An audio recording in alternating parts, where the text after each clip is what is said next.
ஓம் ஸ்ரீராம ராம ராமேதி ரமே ராமே மனோரமே சகசிரநாம தத்துல்யம் ஸ்ரீராம நாம வராணனே.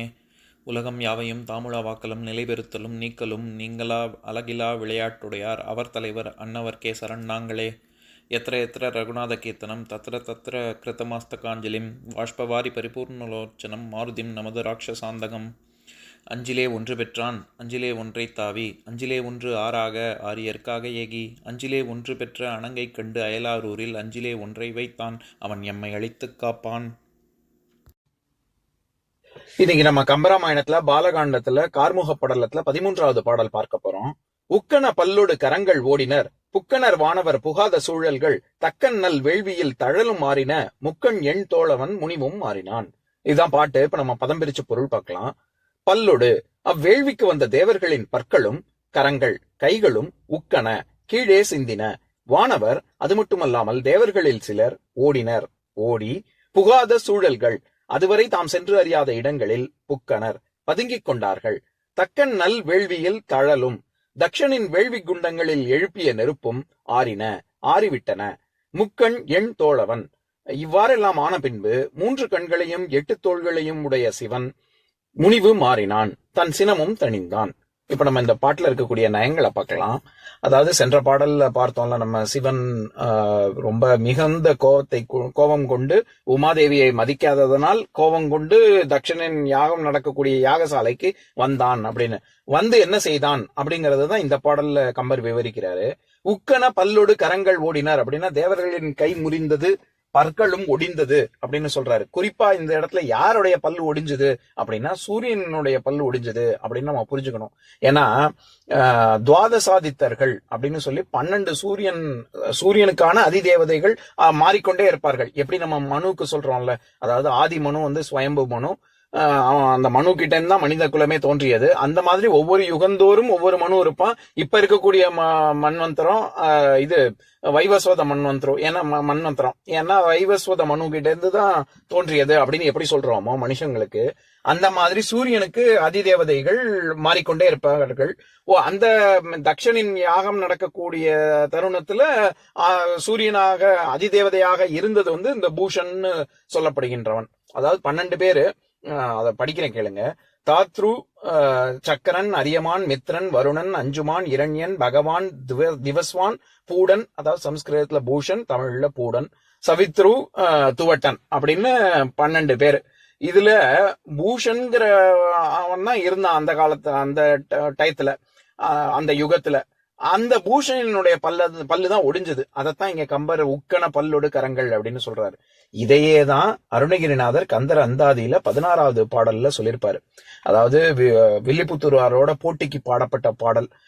அந்தாதினாலே அது அதாவது முந்தைய பாடலின் இறுதி வரி அடுத்த பாடலின் தொடக்கத்தோட இணைத்து ஒரே வரியாக வரும், இல்லாட்டி அதனோட இணைத்து வரும். அந்த மாதிரி வர்றதுதான் அந்தாதி. அதுல மேற்படி போட்டிக்கு பாடினதுனால இன்னும் கஷ்டமா பிரிச்சு பொருள் சொல்லவே முடியாதபடிக்கு அவர் பாடியிருப்பாரு.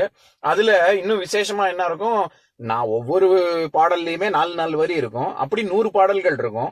அந்த ஒவ்வொரு வரியிலையுமே முந்தின வரியினுடைய கடைசி சொல் முதல் வரி அடுத்த வரியினுடைய முதல் சொல்லோட இணைத்து பொருள் கொள்ளணும்.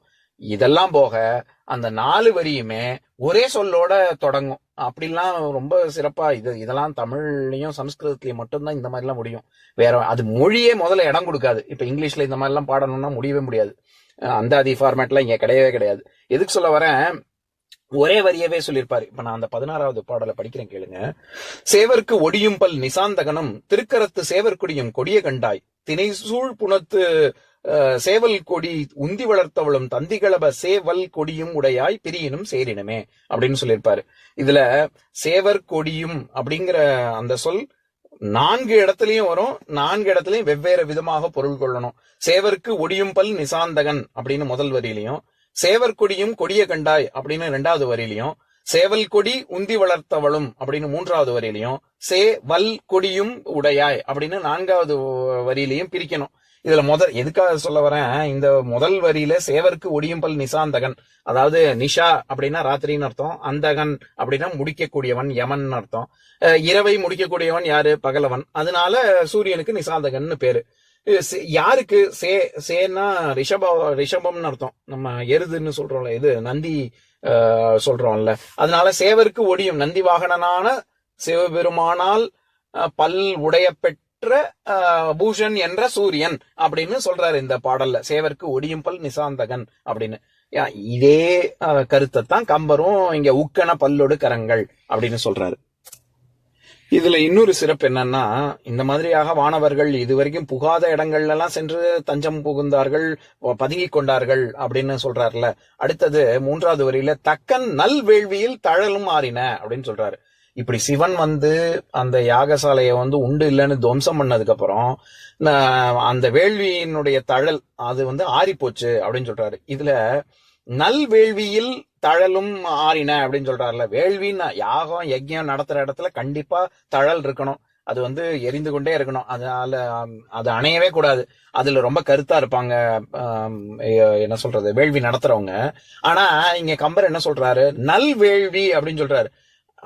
சிவனை அவமதிச்சுட்டு வேள்வி எப்படி நல் வேள்வியா இருக்க முடியும் அப்படின்னா, நல்லா இருக்கு நீ பண்றது அப்படின்னு நம்ம சொல்றோம்ல, அப்படின்னா நல்லா இல்லைன்னு தானே அர்த்தம். அந்த மாதிரி இவர் ஒரு ஒரு முரண்ணோட நகைமுரணோட சொல்றாரு.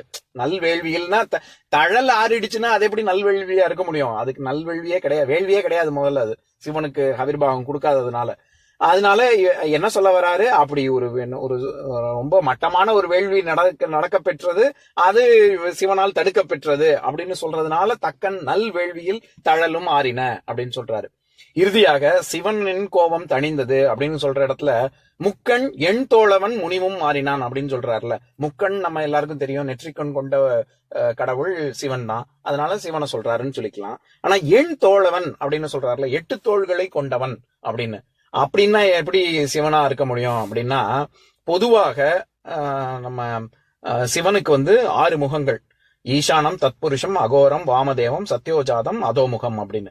அதுல அதோமுகம் கீழ்நோக்கி. அதனாலதான் 6 முகம். 6 முக கடவுளின் 5 முகத்துக்கு பிறந்தவன் 6 முகனா இருக்க முடியாது, முருகனா இருக்க முடியாது. 6 முகத்துக்கு பிறந்தவன் தான் 6 முகன். அது நம்ம ஏற்கனவே பார்த்திருக்கோம். அதுல அதோமுகம் கீழ்நோக்கிய முகம், வெளியில தெரியாது யாருக்கும். அதனால இப்ப பஞ்சமுக லிங்கம் அப்படின்னு சொல்லிட்டு மிச்ச 5 முகம் தான் இருக்கும்.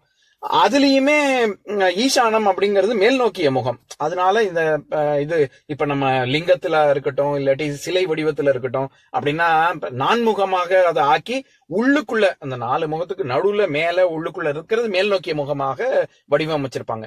எதுக்கு சொல்ல வரேன், இந்த நான்முகன் அந்த பஞ்சமுக லிங்கமாக இருக்கட்டும், அதுல ஈசானத்தை தவிர்த்துட்டு நான்முகமாக இருக்கட்டும், அது இந்த தத்புருஷம், அகோரம், வாமதேவம், சத்யோஜாதம், இந்த 4 முகங்கள் தான் வெளியில தெரியற மாதிரி வடிச்சிருப்பாங்க. இந்த 4 முகம் கொண்ட 4 முகம்னா ஒரு முகத்துக்கு 2 தோள்னா 4 முகத்துக்கு 8 தோள் தானே. அதனால இந்த தத்புருஷம், அகோரம், வாமதேவம், சத்யோஜாதம் இந்த 4 சேர்த்துத்தான் அவர் எண் தோள் அப்படின்னு சொல்றாரு. இதுவே இது கம்பர் மட்டும் சொல்லல, இது சிவனை துதிக்கக்கூடிய திருமுறைகள்ல பல இடங்கள்ல வரும். குறிப்பாக திருவங்கமாலை திரு அங்கமாலை அப்படிங்கிற திருப்பதிகம், அதுல மாணிக்கவாசகர் சொல்லக்கூடிய பாடல், இது அவர் இயற்ற பெற்றது. அதுல என்னன்னா, நம்ம ஒவ்வொரு அங்கங்களும், நம்ம உடல் உறுப்பு எப்படி சிவனை நோக்கி நோக்கி தவம் பண்ணணும் அப்படிங்கறத வர்ணிக்கக்கூடிய பாடல். அதுல 2வது பாடல், அதை மட்டும் படிக்கிறேன் கேளுங்க. கண்காள் காண்மின்களோ கடல் நஞ்சு உண்ட கண்டன் தன்னை எண்தோள் வீசி நின்று ஆடும் பிரான் தன்னை கண்காள் காண்மின்களோ. பாருங்க, எல்லாரும் பாருங்க, இந்த மாதிரி நஞ்சு உண்ட கண்டன், திருநீல கண்டன் சொல்றோம்ல, கழுத்து அப்படி இருக்கக்கூடியவன் எண்தோள் வீசி நின்று ஆடும் அப்படின்னா நடராஜராக, இது தில்லையில பாடப்பெற்ற பாடல் தான் இது.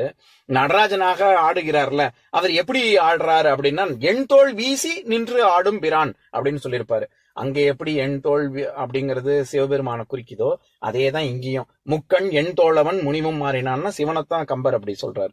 இப்ப நான் பாட்டை இன்னொரு தடவை படிக்கிறேன் கேளுங்க. புக்கன பல்லோடு கரங்கள் ஓடினர், புக்கனர் வானவர் புகாத சூழல்கள், தக்கன் நல் வேள்வியில் தழலும் மாறின, முக்கண் எண் தோழவன் முனிவும் மாறினான். இன்னொரு நாள் இன்னொரு பாட்டு பார்க்கலாம்.